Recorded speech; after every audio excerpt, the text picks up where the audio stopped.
Welcome to Step Up Your Studio, the essential podcast for dance studio owners and teachers who are ready to grow their business, inspire their dancers, and create thriving studios. Join your hosts, Steven Sirico and Angela DeVolda Sirico, for actionable insights, step-by-step blueprints, and expert advice designed to help you succeed. Hi, everyone, and welcome back to Step Up Your Studio, the podcast that will provide you with the blueprint for your success. And today in the hot seat, it's none other than our friend, Tanya Hamilton from Hamilton Theatrical Supply. Tanya, welcome, and thank you for carving out some time for us. Super stoked to be here. Well, we're thrilled to have you. Now, many of you out there I know are familiar with the Hamilton line, but if you don't know, you're in for a real treat to learn a little bit more about the brains behind the whole operation. But Tanya, before we talk about where you're at, let's go back, girl. Let's go back and talk about where you came from. So how did it all begin? Now you're based in Canada. Where did you start? How did you get involved in the wonderful world of dance costumes? It started in the womb. I was one of those children. You know, I'm the daughter of a dance teacher, so there was you were doomed. No choice involved, right? And I think I've done every single job in the studio. You know, I started out as the coffee girl, and I was there on picture day, and I know what it's like for parents when they're buying tickets. Actually, you know what? I think my first job was changing the toilet paper rolls on a Saturday. And I think people eat all the toilet paper. Like, how do they go through so much? I was doing it every 15 minutes, you know? So yeah, I've done all the jobs. And I think that that's part of, so dancer, teacher, choreographer, probably frustrated choreographer who couldn't find what she was looking for her dance. So proud to say that my mom's studio is in its 68 years. 68 wow. years. Yeah. The London School of Dance. And God bless my sister, who still keeps her legacy alive. And so my daughter, you know, her daughter danced there. My daughter, of course, danced there. And I have come full circle because I am now the parent that doesn't read the newsletter. You mean they exist still? Yes. Of course they do. Who holds the coffee with her face up to the glass? How did I become that person? I'll never forget, you know what? I didn't read the memo, and I showed up to a dance comp with the wrong tights for my daughter. And my strangled me. Anyhow, so yeah, so I think, you know, that's part of the success is that when you've done all those roles, you know, I say to customer service all the time, I don't care whose fault it is, no naked children, you know, just if the dog ate the clothes, it doesn't even matter why it doesn't fit, just get them clothes, right? Well, because you were on that side of the fence and you know how important when it's showtime, whether it be a competition, a recital, a performance, the show must go on, and you're 100% right. And knowing, being on that side of the fence, you know how important that is. When that costume has to be there, it's got to be there because what's the alternative? Well, and you know what else I learned from the parent side? So, you know, I taught dance for many years, but then when I finally had my twins, I have twins, I have girl boy twins. And they said I would never be able to have children. And so I had children later in life. And it's so funny because when when my son was born, well, with my daughter, that's when my boys line got really good. I wasn't going to have my son wear a bow tie and a cummerbund, you know? My son was going to have a proper costume. But what was really interesting was, you know, when they were 2.5 years old and it was their first recital, I also saw it from a totally different light because there I was, the parent in the audience. And, you know, I wasn't looking at, you know, her petit jetés or, you know, if she pointed her toes and her spring points, you know, and she came out in that beautiful tutu and her little outfit and her bun, and I was crying, and you're just like, wow. And it was a full circle moment to realize that, you know, with the dance teacher hat on, you're like, oh, did you see that jete? Her knee was bent. But what's really important to the parent is the experience, is that experience and those magical moments. And I didn't understand that until I was on the other side of the fence, and it was my little girl. And and then in the old days, how I used to give flowers to the teacher. Sure. Whereas these days, you got 3-year-olds with like 4 bouquets, right? But and sorry, I'm talking too much. But when my sister went through COVID, I saw the challenges that she was having at this established school that had been going for 60 years at that point. And I was kind of like, wow. And everybody was losing their seniors. Yeah. And my daughter was at a difficult age. She was 10 going through, well, hang on. No, she's 17 now. So she was like 12 going through COVID. Anyhow, and I said, we've got to focus on our littles. That is the rebirth. That is the growth of the studio. And I saw where my sister was at. And I said, and these are different kids. These are not 100%. The kids that I grew up saying, suck it up, buttercup, beauty is pain. These preschoolers and their parents are different. And it really is about comfort, colorful, all those things. So because of that, I developed a line of preschool clothes that were all of those things that really focused on the experience that kid was going to have. No, and I love that. And I was going to ask you, that was going to be part of my next question. How's the brand evolved? But I love that you have that new line. But circling back for a minute, I've known you for a while. I know what kind of a person you are, and you're that type A personality. And so they said to you, you're not going to have any kids. And you said, oh yeah, watch me. And you had 2. That's a true type A personality right there. Oh, I'm not 2? Oh, really? How about I have 2 at one time? Now what do you have to say? No, this could be way too personal, but I'm happy to share because I'm telling you something, Steve. I don't know. You're right. And after 13 IVFs, I said, I don't think God can hear me.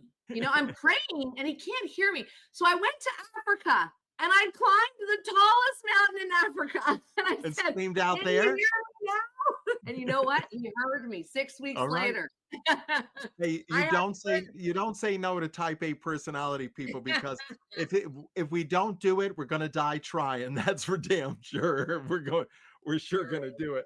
So I love that. So people obviously that know your brand know this. For folks that don't, I'm gonna share something. Hamilton has always just great creative designs and stuff. You've through the years you've come up with this great stuff. And you know both sides of the fence as a choreographer, as a teacher, as a designer, but just tapping into, where do you get your inspiration from? Is there something in particular where you find inspiration, and what could you share with the dance community out there? Yeah, absolutely. It's a lot of research. What's so funny? When I was a dance teacher, I of course I did all the levels of ballet, but I ended up doing jazz. And I was probably the very first hip hopper. I don't even want to tell you the year, okay? But I got the knees to prove it after all that running, man. So I used to complain because my older sister taught classical ballet. Well, she didn't have to do a lot of homework, did she?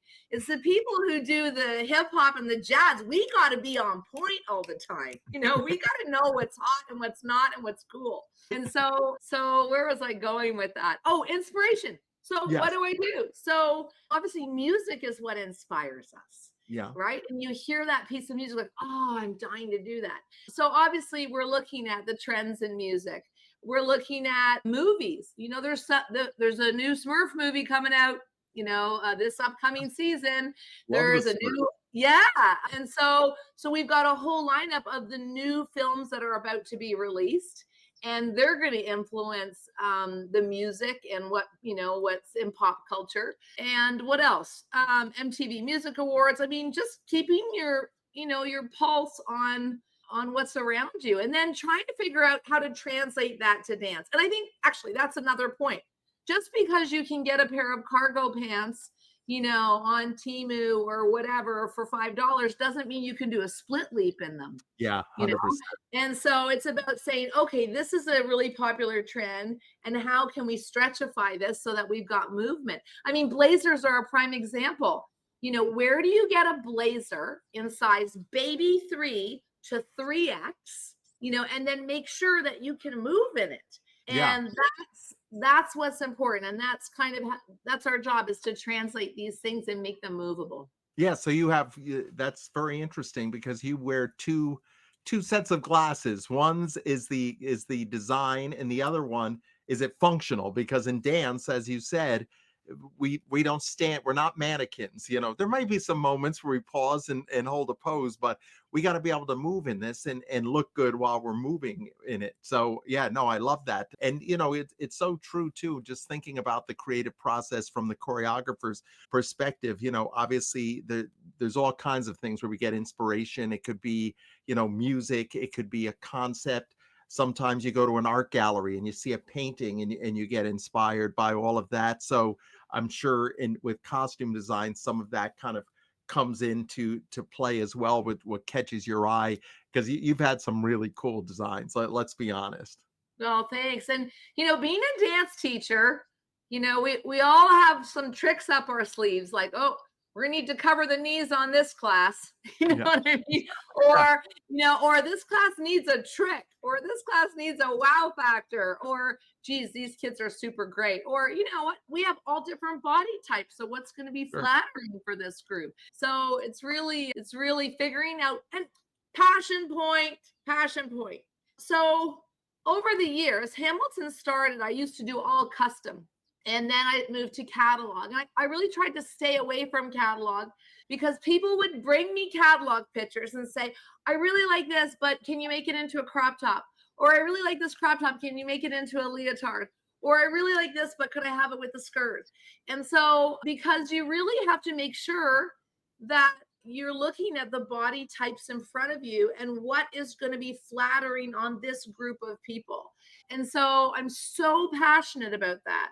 I'm passionate about that, not just costuming. Like, take teamwear, for example. Okay. Everybody says, oh, we're going to get a yoga jacket. Well, not everybody looks great in a yoga jacket. 6-year-olds do, but grown women look like a sausage. Maybe they don't want to wear a tight fitting yoga jacket. Maybe they prefer to have a bomber jacket, and they go, oh, well, we have unisex in our group, so we can only have a bomber jacket. No, you can't. Teens want a cropped bomber.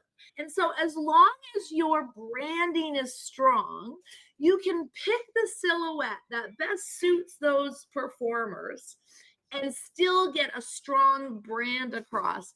And it's the same thing with your vision in the choreography. You're like, oh, you know what? I love this, but I don't know if they can really wear it as a crop top. That's okay. Well, let's just make it in a leotard. So that's the benefit of being able to manufacture domestically. The fact that we have got that flexibility. No, I love that, and you're right. And there was some very good brand advice from somebody that knows what she's talking about when it comes to branding. And speaking of, another topic of costumes, which is something that a lot of folks are obviously concerned about, and we don't need to spend a lot of time. And I know this is very much a moving target right now. Your thoughts on tariffs and how that could impact pricing going forward? I know right now it's early. We don't know the full impact, but anything that you'd like to shed any light on in regards to that? You know what? Well, we all know it's a hot mess. I don't know that everybody realizes. So, this is my job. And so I've been learning everything I possibly can. I was at the American Apparel Network in Fort Lauderdale last week. I was in Atlanta the week prior to that. And that was the text process show for all manufacturers in the world, looking at equipment. And so, yeah, it's not what you know, it's what you don't know. And that is, so where are the goods manufactured? And it's not just about where it's manufactured. I had a conversation with somebody who said that they had an entire shipment held up because one component of that costume didn't clear. didn't qualify. So for example, if you've got, oh, maybe it's made in Indonesia, but the fabric's from China, well, you're in trouble, you know? And so it's really important that, and how does, here's a real challenge. Is this the job of the dance teacher? Should you be knocking on the door of every manufacturer saying, I don't know where this is made and what's my total cost? Absolutely. You know, it's crazy. And then you're going to look at different manufacturers are manufacturing things in different places. Sure. So there's going to be real volatility in their price point. You're like, well, what? How come that jacket's this price and that? Well, that's made in Bangladesh. Wow. But the other challenge really becomes, and sorry, let me clarify. These are not challenges that we're having because we manufacture everything in North America. But the other challenges is really going to be on fill-ins and when you need one more kid. And I mean, just wow. I learned something, and I don't want to scare anybody, but I learned something last week that they're taxing the ships that come in. So they're trying to promote American shipbuilding. So the ships that come in that are on Chinese ships, they're getting taxed and they're passing that down to the people who have their stuff on the ships. So you're just like, wow. So it's not just 30% or whatever that target is. So yeah, so I think I'm quite concerned. I'm not concerned for us. We're in good shape, but yes. I'm concerned with, how it can impact. And I think, you know, from other industry leaders that I've spoken with, costume companies, you know, everybody knows right now this is a moving target. Hopefully things are going to settle down, you know, in these upcoming months, and, you know, the waters will be smooth again and calm. Obviously, it's something, you know, as those in the costume industry obviously have their eye on this ball and are certainly concerned about it. And, you know, one of the things too, changing gears for a moment, thinking about, I know for those of you that create costumes, we're all focused on our recitals, which some have just happened or some are going to be happening over these next, you know, months here. You're already thinking about a year from now. How far ahead do you plan out your designs and costumes and catalog? Are you already a year out or more? Actually, you know what? That's the great thing about what we do. So because we manufacture domestically, and just to caveat that, we ship in 10 days. Which is now great. We don't make anything until we get the order. So literally somebody places the order and we go into production, and 10 days later so the great thing about that is we're really able to follow trends in the marketplace. You know, we're not stuck with 200 MC Hammer pants at, you know, or whatever the case may be. So that's really great. Being able to stock is, you know, is a death sentence. And so being able to be flexible and nimble is amazing. So yeah, so we're looking at our trends. We know what's gonna, you know, and there's a problem there. So you say, well, Smurfs are going to be really popular because there's this new Smurf movie. Well, the first thing is, well, what's the songs that are going with it? Because if there's not good music, then maybe we're not going to be Smurfs. We're not sure. So we're looking for all that information. Well, then you'd have to go ahead and say, well, how many Smurf costumes should we buy? Is this going to be for 7, 8, 9-year-olds? Or is it going to be for 3, 4-year-olds? Or is it going to be for a jazz number or a ballet number? And so what we get to do is we say, well, because our costumes are component based, so you can put on a tutu, or you can put on a skirt, or you can put on a fringe skirt, or you can put on right? So we're not narrowed down to saying what it only comes as a ballet tutu. And so then you bring them in, and you bring in 500 Smurf, somebody, not me, would bring in 500 Smurf costumes, and then would be like, oh, geez, that movie didn't really move. Then you'd get stuck, right? So I think we're really lucky that, yes, we're looking in the future, but we also have a firm pulse on what's happening right now as it's evolving. So you have designs in place, but you don't necessarily create anything until folks order. That's right. Yeah. It's great. And that's how we're able to offer everything in 100 colors. I mean, for all the times I love that. Do you have it in yellow? I love that. Yeah, I'm really looking for, a cardinal red. Yes.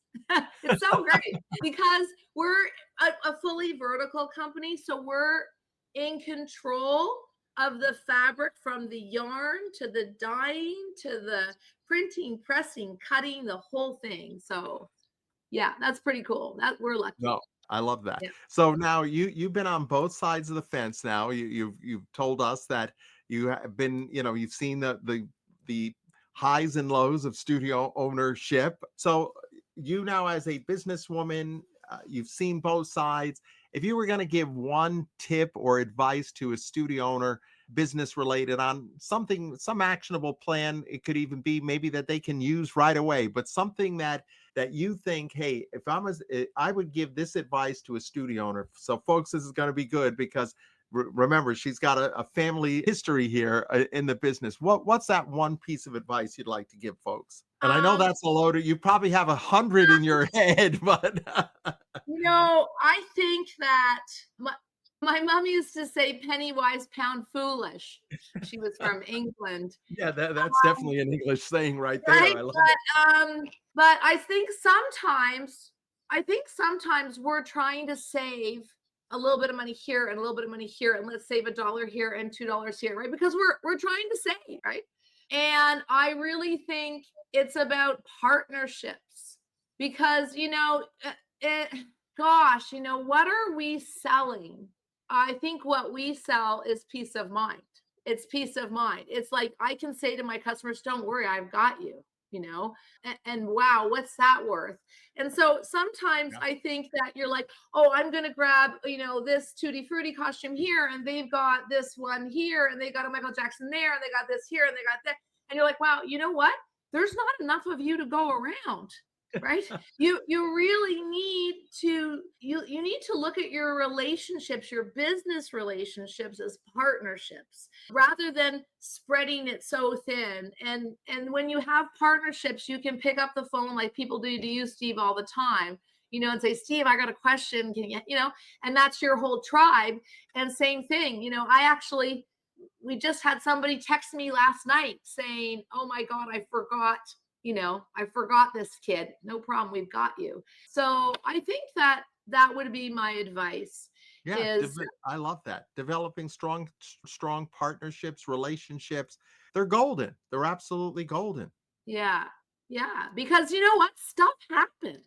Yeah. Stuff happens. And so you need to be able to pick up the phone and say, hey, can you help me out? Yeah, we got you. I love that. When you say to somebody, we've got you, I got your back, that's golden for studio owners who sometimes can feel like they're a little bit out there on a limb. And happy to announce that Hamilton Theatrical Supply has been with us exhibiting for quite a few years now. Love having them be part of our tribe that comes and as we like to call them, our partners in really that are providing products and services for the dance community. And that's a incredible group of people that we have, and thrilled to have Hamilton be part of it. Now, I know the URL. Tell everybody if they want to come and start shopping at Hamilton, where do they go? Oh, sure. www.hamiltonstheatrical.com. Yeah. That's it. Put that down. And, I'm sure there's some folks maybe that have not, bought from you before, or maybe they haven't seen a lot of Hamilton stuff. I don't know how or why, but it's like some people are like, well, I never heard a dance teacher ever. I was like, what? Sometimes I want to cry when I hear that. I'm saying it will always have all this money and marketing money. But you know what? Sometimes people, what you said earlier too, sometimes people, they have a myopic focus, right? And they're looking in one direction and they just don't see what's happening sometimes over here. So that's what we love about Dance Teacher Web 2 is, like, I love the word that you said, an opportunity to network, connect, and grow your community as far as community partners that you're going to have, like the Hamiltons of the world who've got your back there, and they're not going to monkey around over there, right? Or are you going to? Come on, before we started, Tanya showed me something. for you. Monkey Yeah. around. there's a tutu to go with Oh, it. look at that. I love it. We are going to monkey around. I love it. I absolutely. Well, actually, speaking of monkeying around, every Tuesday, people get to monkey around with me. I have this thing. I'm not a coffee, I'm a tea drinker. I'm a teetotaler. So for all of our customers, we do tea with Tanya on Tuesdays. And it's a great chance for people to ask questions. But back to your point, it's about community. It's about a place where the community can get together and we jump on board. And they're like, Tanya, I'm doing a monkey dance. Oh, we got something like this. Or, or I'm doing this. Oh, we've got, so it's a great, every Tuesday we do tea with Tanya. Just hit the link and I'd love to see people there. Oh, so is that on your website? Yes. Okay, so people go to your website on a Tuesday. What time on Tuesday is that? It's 11:30 Eastern time. In fact, it's so popular that I do tea with Tanya at 6 p.m. on a Monday because that's 9 a.m. in Australia. Okay, so you do. Oh, so you do a couple of versions of it. Yeah, All you right. know what? All the Australian customers were saying, how come we don't have tea with Tanya? We can't get up in the middle of the night. Well, if you go like at 10 o'clock at night, it could be tequila with Tanya as well. Well, look at Tanya. Really appreciate you carving out some time. We know this is a real busy time of year. Look forward to seeing you this summer, folks. Go check it out. If you haven't been to Hamilton's website, go check it out. They have great costumes. And their logo, where everything that they do has her handprints on it. And let me tell you, it's good stuff. Oh, bless. Thank you. All right. Well, thanks so much for your time. And folks, thank you so much for tuning in. And we'll see you next time on Step Up Your Studio. Thanks for listening to Step Up Your Studio. Remember to subscribe, share with fellow dance professionals, and join our community dedicated to studio success. Until next time, keep stepping up.